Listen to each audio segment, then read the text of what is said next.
Have you got a structured presentation that drives your audience to your call to action? By drives, I don't mean beat with a stick. I mean, lead them on in a logical way. Are you there? Do you have that level of call to action where people go at the end, yeah, of course, that makes perfect sense. Of course, I'm going to do that. Because if you don't, let's have a look at why. Because this structure is so important for taking your audience with you, getting a positive outcome for your audience, which is why you're there after all, and you happen to be the conduit for getting that positive experience.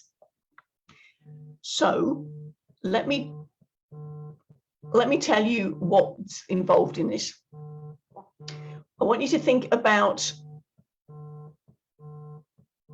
how you structure your presentation, because the audience needs to know where you are going. They want to know why they're listening to you. And that's really important. Have a call to action ready. Have your why sorted out before you start. Let me give you an example. The overall why. This is why your audience is going to listen to you. They need to know that. We have approximately 7 seconds at most to make an impact. That's actually probably reduced to 4 seconds now, thanks to our dear friend, the phone and screens, because we are so used to, if something doesn't pop at us now, scroll, scroll, scroll. You've got to grab somebody's attention and quickly. And once you've got them, then you've got to earn the right for them to listen to you any further. So they need to know why they're listening, the overall why, the big reason, the context for what you're saying, and why is it important for them. Let me give you an example on this one. I was doing a presentation last week to a group of ladies, business leaders. And my presentation was around your words have power. So I started off with words can harm, words can heal. Choose your words carefully because your words have power. That gave them the big why. They knew why they were listening. I then went on to say, in the next 15 to 20 minutes, I'd like to lead you on an adventure of discovery around words. Not just the ones that come out of here, but the ones that are said in here, which are as important, if not more influential in how you show up in the world. So that was my overall why. They knew the context, they knew why they were there. And I have to admit, they were in rapt attention. So give your audience a context, give them a reason to be listening. Make it something that's important for them, the what's in it for me idea. I'll tell you why. I was working with a CEO who had been brilliant at networking, absolutely great. She was coming up with a big presentation that was going to be in front of some industry leaders and government people who held purse strings. She has a not-for-profit. So this had to make impact. And my first question to her was, what do your audience want to know? And she said, you mean, what do I want to tell them? I said, no, what do they want to know? Excuse me. Well, that got her thinking, oh, I didn't think of it like that. So we had to switch her whole presentation to what's in it for me from the perspective of the audience. They wanted to know more about a company, what it did, why it was different, why it was important for them to pay attention, and also, as far as the government guys were concerned, to cough up. What's in it for me set the scene, the overall why of why your audience should listen to you. So I'm going to ask you a question. Do you have such a presentation that you know reliably takes people from where they are to where they want to go, and you're showing them the way? You have a positive call to action and they follow it. If you don't, listen up. If you do, pop it in the chat. Let's see some answers. Are you with me? Those of you watching the replay, I'm sure you can be doing the same. You can put a hashtag replay in here. So this is why it is very important to have your overall why, your context, and then you can start into the main presentation. And again, you start with a why. What's the context of this particular point that you're making? This is where you can bring in story. And as you know, story is really dear to my heart. So this is where you can start to tell some stories. And also the stories have a point. And you make that point pretty quickly. I'll give you an example. The story I was telling, again, this group of ladies last week, was around the importance of the internal language. So I was talking about a lady I know who was, and is, a phenomenal artist. And going through school, she was told, well, you might be a great artist, but that doesn't bring in the money. You need a proper job, one that will lead you to regular income, pays the bills, and is always in demand. So she was guided to train and had a very successful business as an optometrist. Something was always missing. There was that element that wasn't quite there. She loved her work. She was very good at her work. She gave back. She was working with homeless people in the city that she lives in. She was working with third world countries to bring eyewear to them in a way that they could afford. But there was always something missing. And it was her creativity that had been stifled all these years in the name of logic. Head overruled heart. Do you see where we're going with this story? Because, as I'm coming on to say, her parents had told her, if you want a proper job, if you want to be successful, you must have a proper job. Art wasn't a proper job. So she took on that mantra. If you want to be successful, you must have a proper job. If you want to be successful, you must have a proper job. She internalized that. If I want to be successful, I must have a proper job. About 5 years ago, she sold her practice and went back to university to do fine art. And oh boy, she has learned so much in that time. Not just about fine art, but about herself.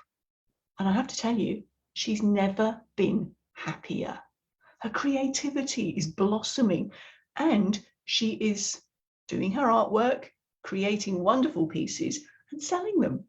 She's redefined the phrase proper job. What does that mean to her? She's looked at her internal language and she has changed it. So can you see that by giving the context of the story, I then make the point? The point has to come in before too long. Otherwise, you as the storyteller can get lost in your story, and the audience is thinking, well, yeah, that's all good and well. So what?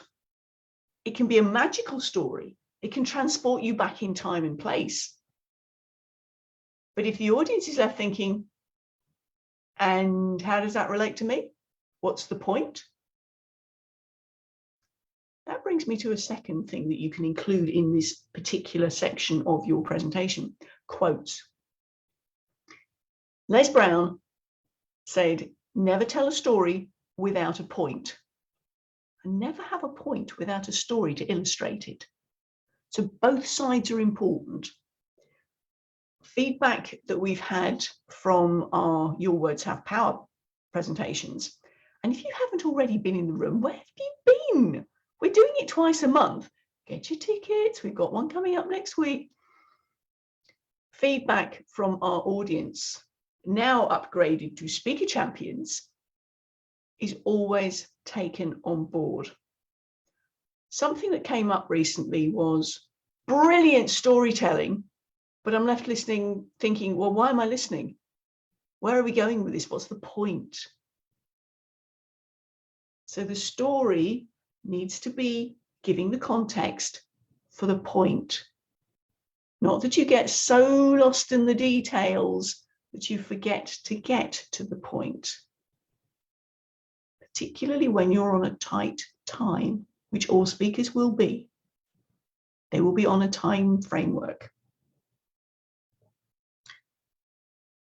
So you can use stories, you can use quotes. One of the things that I strongly suggest for people is that they get their presentation done well in advance. We can generally tell the ones that were thrown together the night before. Mark Twain famously quipped, "It takes me 2 to 3 weeks to work up an impromptu speech." Now, this guy, okay, he was joshing with us, but nonetheless, this was a well-known after-dinner speaker. And that was his point.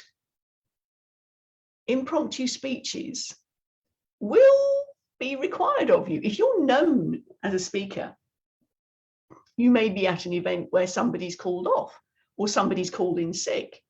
You know, is there a doctor in the house? Well, if you're a speaker and you're known to be a speaker and the speaker is incapacitated, you'll be the doctor in the house. You will be asked to come up to the stage and take on. So that impromptu speech, what are you going to say? Have you had it prepared? Have you had anything that you can pull out of your toolkit and give on the day? So preparation is important. So there's a quote that you can pop in there as well. So quotes, stories. Let's see, what else can we use? We can use analogies. If you are talking to a group of people who have no idea what you're talking about, then you're going to need to come from a frame of reference that you do have in common. TEDx is all about ideas worth sharing.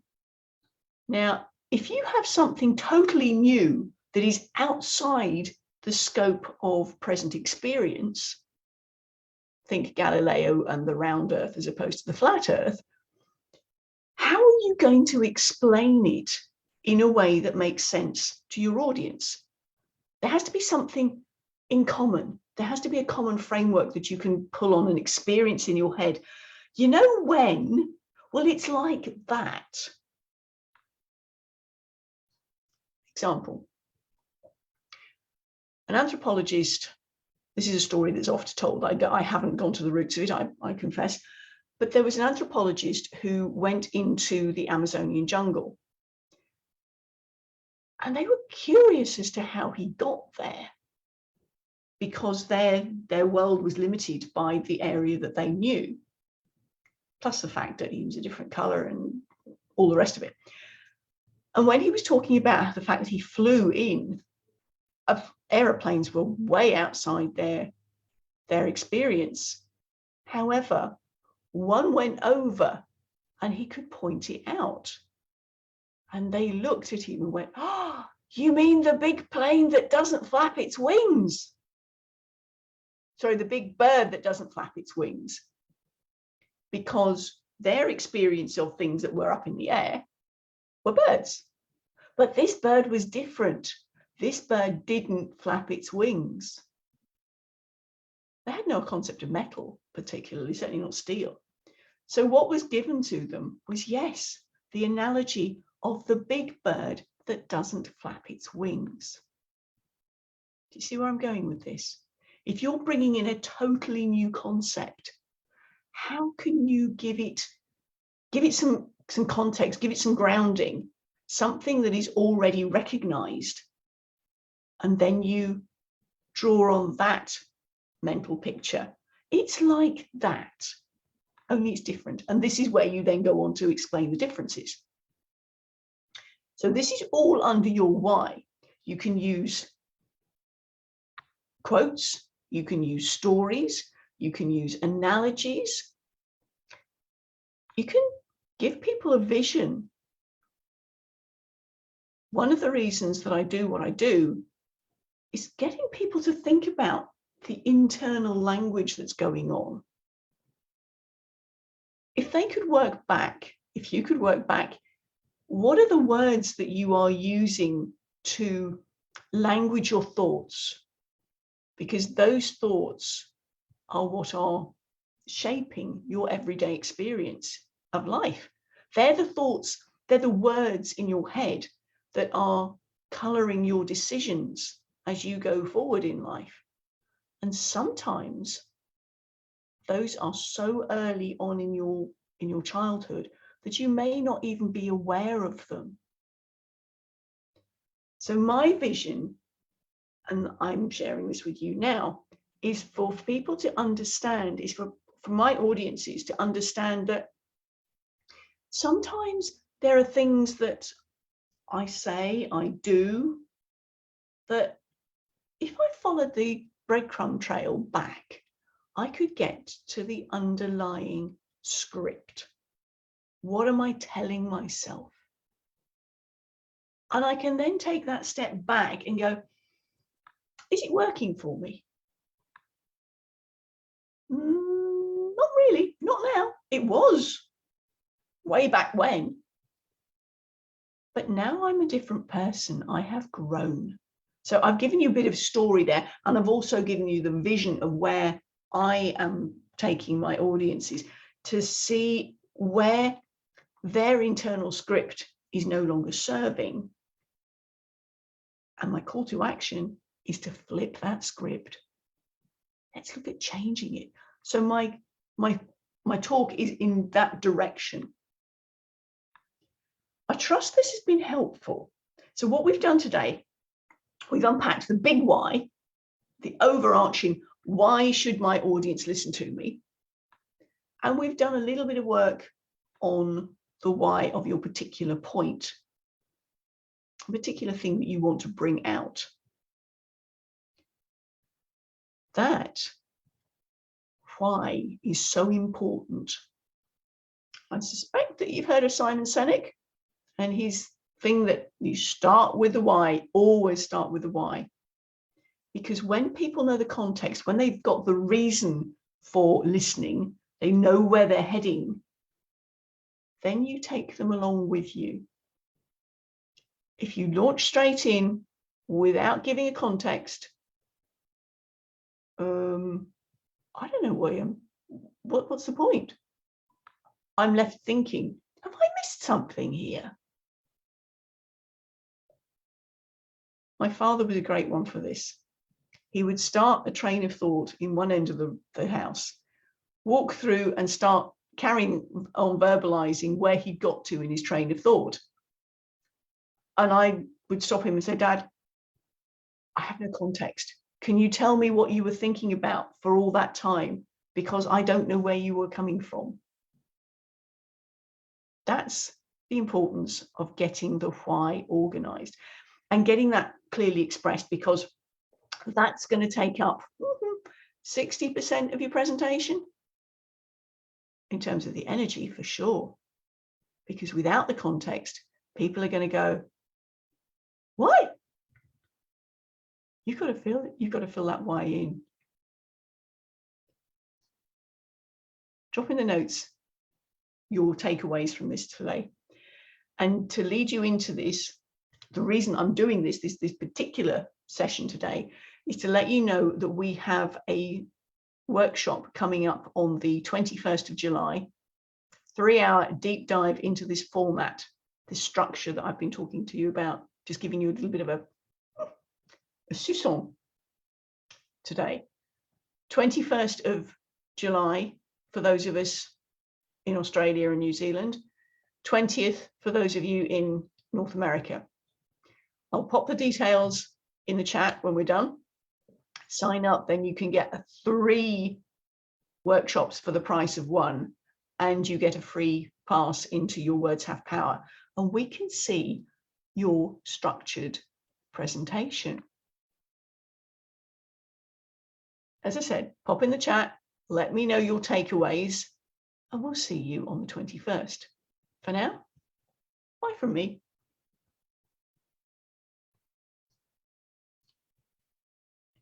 Okay.